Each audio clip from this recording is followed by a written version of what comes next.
Good afternoon, everyone. This is a short introductory lecture on Dostoevsky to give you a little bit of background before or while you're reading notes from underground, just to give a little bit of the context in which Dostoevsky is writing, since he's making a lot of references in this text that you might not be familiar with if you're not, a student of Russian literature or Russian revolutionary social movements. So a little bit about our friend Dostoevsky. He was a Russian novelist and essayist in the 19th century. He was born on November 11th, 1821 in Moscow, and he died on February 9th, 1881 in St. Petersburg. In general, his novels and essays explored questions of human moral psychology. During the turbulent times of 19th century Russia, a series of kind of revolutionary movements were kind of forming and failing and reforming, attempting to overthrow the Tsar. His writings explored philosophical and religious themes, and many kind of associated some of his writings as some of the earliest forms of existentialism. As a young writer, Dostoevsky was attracted to socialism, especially the sense of social justice, and he developed a working relationship with the Russian literary critic Vissarion Belinsky in the 1840s. But Dostoevsky, his relationship with Belinsky and other socialists was strained because of Dostoevsky's fierce adherence to the Russian Orthodox Church. He was part of the Petrashevsky Circle, a literary group that called for modest social reforms. Eventually, the group was denounced, and Dostoevsky and others in the group were arrested for reading banned books and for fomenting revolutionary ideas.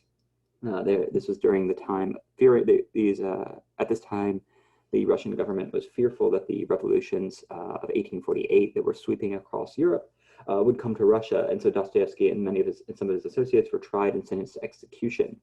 The execution was stayed, and Dostoevsky was instead sentenced to 4 years of exile and hard labor in a Siberian prison camp. He went on to write most famously Crime and Punishment, Demons, also translated as The Possessed, and The Brothers Karamazov. In these books, he often explored political, religious, and ethical themes. He himself was fairly traditionalist and Christian, and he was worried that liberalism and republicanism were leading to the corruption of individual virtues and the breakdown of the social order. He had a deep and abiding suspicion of rationalism, so there is a certain conservatism in Dostoevsky's thinking. Now, the text that we're reading from the first chapter, or the first section of Notes from Underground, expresses this suspicion of rationalism, perhaps the strongest. Without naming his target, Dostoevsky's text is a critique of much of the Enlightenment rationalism, or the belief that we can organize the world according to principles of human reason that would make human life better, that would make human life more perfect, that we could build utopias based on our philosophical knowledge. And specifically, he's critiquing Nikolai Chernyshevsky's book, What Is to Be Done. And Chernyshevsky was a socialist writer and literary critic in this 19th century book, was severely influential in socialist circles. In the novel, one of the characters dreams of a utopian world of pleasure where all needs are solved through technological progress, economic planning, and socialism. These are a couple of passages from What Is to Be Done. Here, this is describing the kind of communal agriculture. The groups working in the field are almost all singing. What kind of work are they doing? They are harvesting grain. How quickly then work goes. And of course their work goes quickly, and why should they not sing? Machines do almost everything for them, cutting and binding the sheaves and carrying them away. People only walk about, ride, and operate the machines. And how conveniently they have arranged their work. The day is sultry, but this means nothing to them. Over that part of the meadow where they are working, a great cloth has been spread. As their work advances, so does it. They have arranged a cool place for themselves. Why should they not work joyfully and quickly and sing at their work? I would like to join them in the harvest, and songs, always songs, unknown songs, new songs, but now they have remembered one of ours. I recognize it. Later in the same dream here, Chernyshevsky describes a kind of dinner after work. They all kind of have these feasts of merriment. This is their evening, their common, ordinary evening. Every evening they amuse themselves and dance, but when else have I seen such energetic merriment? Why should their merriment not be so energetic, so unknown to us? Their work was completed in the morning. He who has not worked to his satisfaction is not ready to feel the fullness of merriment. And now the merriment of simple people, when they find time to divert themselves, is more joyous, lively, and unconstrained than ours. But our simple people do not have the means to amuse themselves. But here, the resources are richer than with us, and the merriment of our simple people is shallowed by the recollection of inconvenience and deprivation, of poverty and suffering, shadowed by the premonition of what is to come, and can need and misery be completely forgotten. But here, there are no recollections, no fear, need, or misery. Here, there are only recollections of free labor granted willingly, with satisfaction, goodwill, and pleasure, and the anticipation of more to come in the future. What a comparison! And besides, our working people have strong nerves, and therefore they are prepared for much merriment, but their nerves are crude and insensitive. But here, their nerves are strong, as with our working people, and they are well developed, impressionable as ours, and ready for merriment, a strong, healthy thirst for it, which we do not have, and which comes only from great health and physical labor, is united in these people with a delicacy of feelings which we possess too. They have all our moral development as well as the physical development of our working people. It is understandable that their merriment, their pleasures, their passions are more lively, more vigorous, more expansive, more voluptuous than ours. Happy people.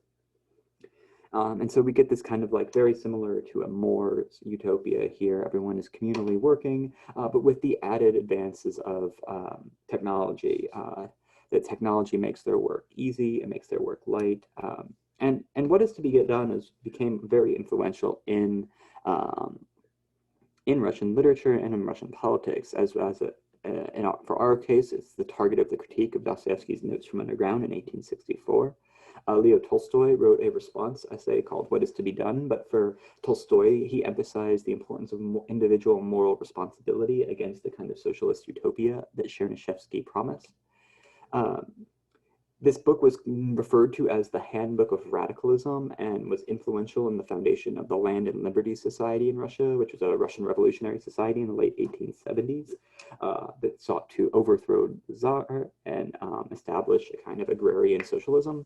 It ultimately splintered up into a bunch of different groups. If you're interested in Russian revolutionary politics, I suggest you listen to Mike Duncan's podcast, Revolutions. His current season is on the Russian Revolution, and the first half of the season is all about tracing out these different Russian revolutionary movements in the 19th century.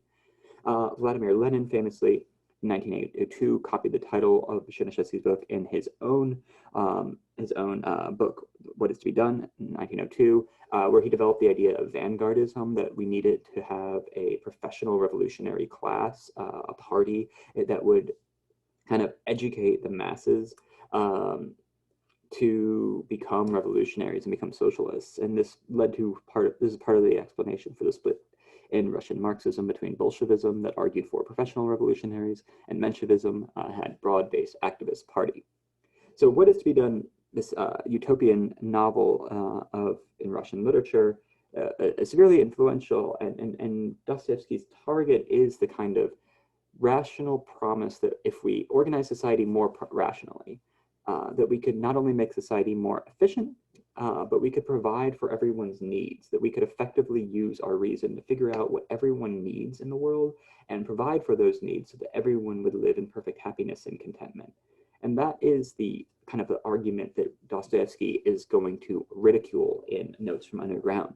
I hope you enjoy reading this text. Hopefully it's more enjoyable for all of you than the Hayek piece, since that one was not seemingly as popular.